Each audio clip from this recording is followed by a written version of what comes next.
Implanté dans 7 pays du Sahel, voilà 5 ans, l'heure est au bilan pour le programme de renforcement de la résilience à l'insécurité alimentaire et nutritionnelle.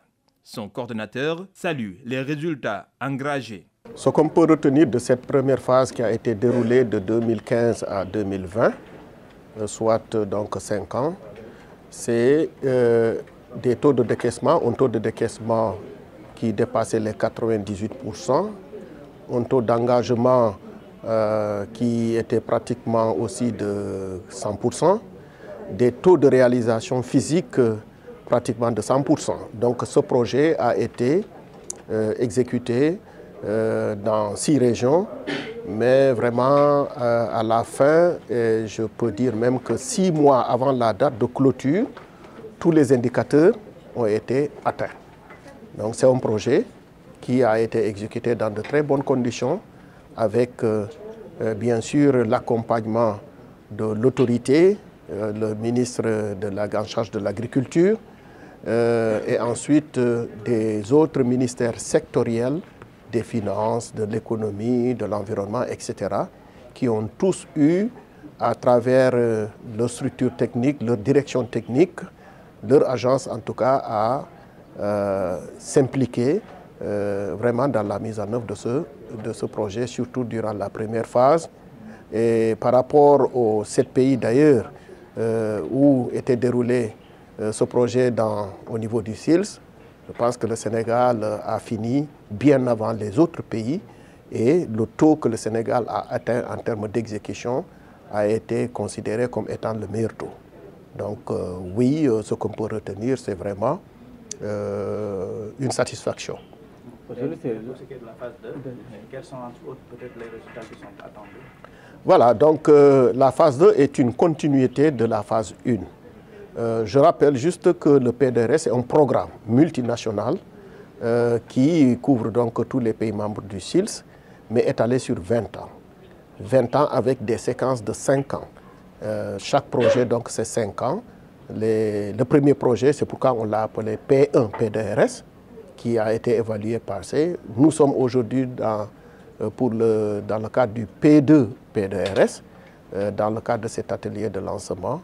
Et donc, cette phase 2 va partir des acquis de la phase 1, entre autres. Il s'agira donc de renforcer ces acquis, mais aussi de les étendre à d'autres communes environnantes au niveau des régions d'intervention. Vous savez que le gouvernement du Sénégal donc, a un certain maillage, dans une certaine répartition des interventions des projets dans le domaine agricole. Vous avez le Proval, par exemple, qui est dans 8 régions.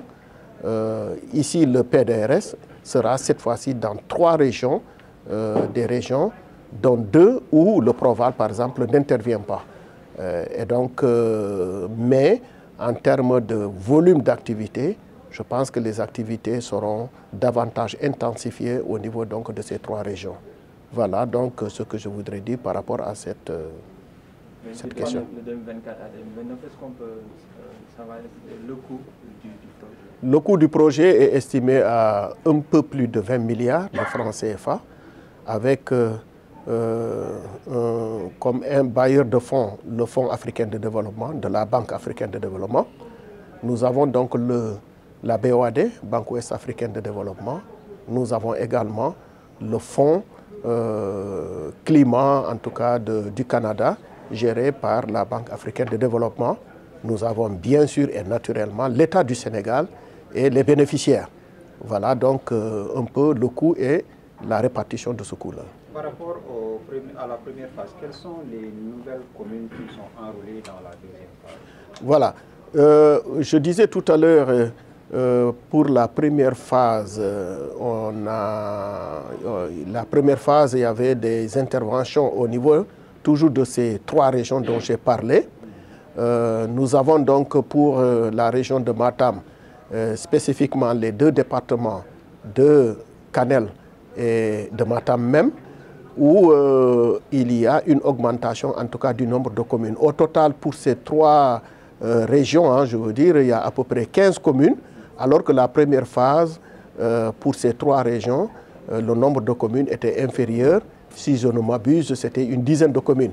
Donc on considère qu'il y a à peu près 5 nouvelles communes, mais aussi en termes de volume d'activité, je pense que les activités sont devenues beaucoup plus diversifiées.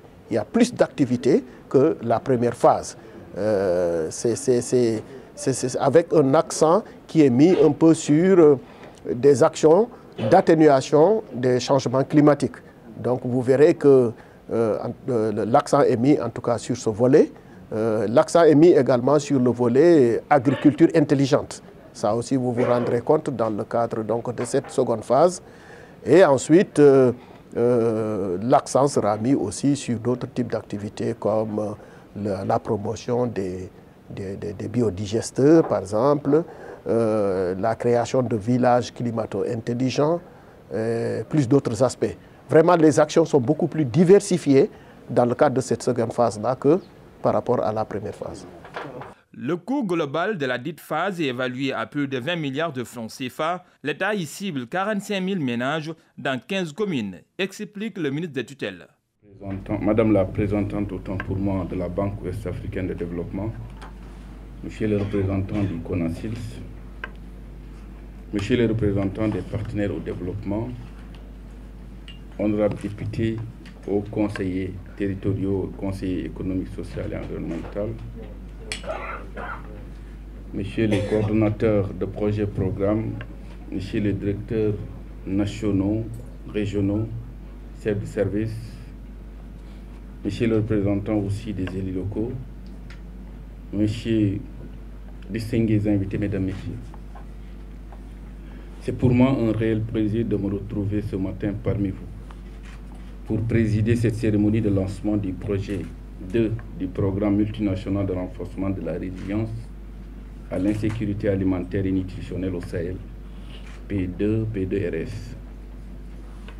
Je voudrais à cette occasion souhaiter la bienvenue à l'ensemble des participants, plus particulièrement aux représentants des partenaires techniques et financiers qui nous ont accompagnés dans le cadre de la mise en œuvre de nos politiques de développement. Comme vous le savez, son Excellence M. Macky Sall, président de la République, accorde une importance capitale à l'agriculture, comme en attestent les programmes en cours et la place qu'elle occupe dans le plan sénégalais émergent. La transformation structurelle de l'économie de notre pays passe impérativement par la transformation et la modernisation de l'agriculture. Pour cela, malgré les efforts énormes entrepris par l'État à travers ses différents projets et programmes, des défis importants restent encore à relever. Il s'agit notamment de la maîtrise de l'eau, de la lutte contre la salinité des terres, de la structuration et du développement des chaînes de valeur performantes et créatrices d'opportunités d'emploi pour les jeunes, mais aussi d'autonomisation des femmes. La seconde phase du P2RS s'inscrit bien dans ce cadre et en conformité avec la loi d'orientation agro-silvopastorale, l'acte 3 de la décentralisation et le programme national d'investissement agricole pour la sécurité alimentaire et nutritionnelle. Il s'inscrit autant pour moi dans le cadre du programme national de développement de la petite irrigation locale, élaboré en 2014, réactualisé en 2017. Le P2RS est une initiative des pays membres du CILS. Il part du principe qu'une solution durable à l'insécurité alimentaire et nutritionnelle au Sahel nécessite le développement de la résilience au changement climatique, le financement à long terme du secteur agricole et le développement du commerce et de l'intégration régionale. La phase 1 de ce programme a été exécutée dans 7 pays membres du CILS. Au Sénégal, cette phase a été mise en œuvre de 2015 à 2020. Elle a permis de renforcer les moyens d'existence de plus de 60 000 ménages à travers des actions de soutien direct aux plus vulnérables, de renforcement des facteurs de production et de renforcement des opportunités économiques. Après une évaluation positive de la première phase, l'État du Sénégal, en collaboration avec la BAD, la BOAD et le CILS, a initié la seconde phase. Ainsi, il s'agira de poursuivre les investissements initiés durant la première phase et de contribuer à la prise en charge des nouvelles orientations de la stratégie nationale de souveraineté alimentaire et de résilience.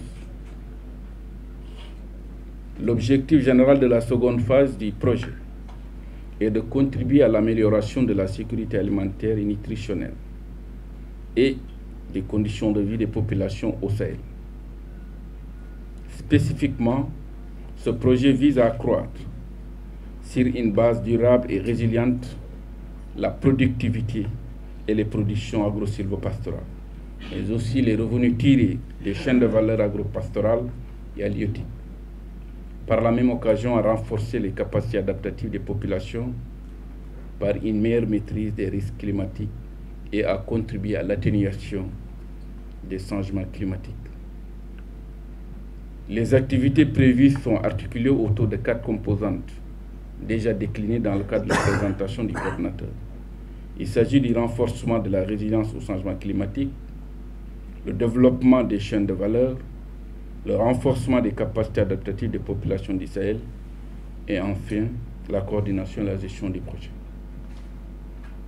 Ce projet sera exécuté sur une période de 5 ans et concernera en priorité 15 communes réparties dans les régions de Fatick, Matam et Tambacounda, plus précisément dans le département de Bakel.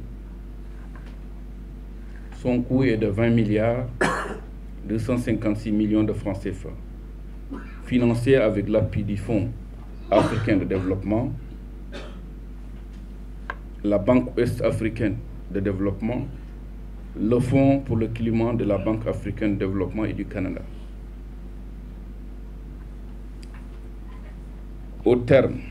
À terme autant pour moi, les actions de la seconde phase vont toucher 45 000 ménages vulnérables et devront permettre une production additionnelle de 108 000 tonnes de céréales, 86 400 tonnes de production animale, 20 000 tonnes de production halieutique et bien sûr la création de 2500 emplois pour les jeunes. Je voudrais saisir cette occasion pour remercier très sincèrement, au nom du président de la République, du gouvernement du Sénégal, l'ensemble des partenaires techniques et financiers pour avoir accepté de financer cet important projet et d'accompagner le Sénégal dans sa politique de développement endogène et durable au niveau des différentes régions du Sénégal. Je voudrais également remercier les départements ministériels en charge de l'environnement, des finances, de l'économie, qui ont activement soutenu la formulation du projet et qui seront bien sûr impliqués dans sa mise en œuvre. Je voudrais pour terminer féliciter toute l'équipe du projet, à sa tête le coordonnateur Mbalo, pour toutes les initiatives prises en vue d'anticiper la mise en œuvre du projet par le lancement de certains marchés pour des travaux d'ancrage et de la finalisation des conventions avec les différents partenaires de mise en œuvre. Cela illustre parfaitement la volonté insufflée à l'ensemble de mon département d'opter pour le fast-track, mais le fast-track dans le bon sens, dans l'implémentation de nos programmes. À ce titre, je les encourage à redoubler d'efforts pour atteindre les objectifs qui nous sont assignés par la haute autorité de ce pays dans les délais d'exécution du projet fixés à 5 ans. Mon département, notre département, avec ceux en charge de l'économie, des finances et du budget, ne ménagera aucun effort pour suivre et appuyer la mise en œuvre de ce projet. À ce titre, je déclare officiellement lancer les activités de la phase 2 du programme multinational de renforcement de la résilience à l'insécurité alimentaire. Je vous remercie. L'objectif général du nouveau programme quinquennal 2024-2029 vise à contribuer à la réduction de la pauvreté et à l'amélioration alimentaire et nutritionnelle au Sahel. Son objectif spécifique au Sénégal est d'accroître de manière durable la productivité et les productions agro-silvopastorales et halieutiques.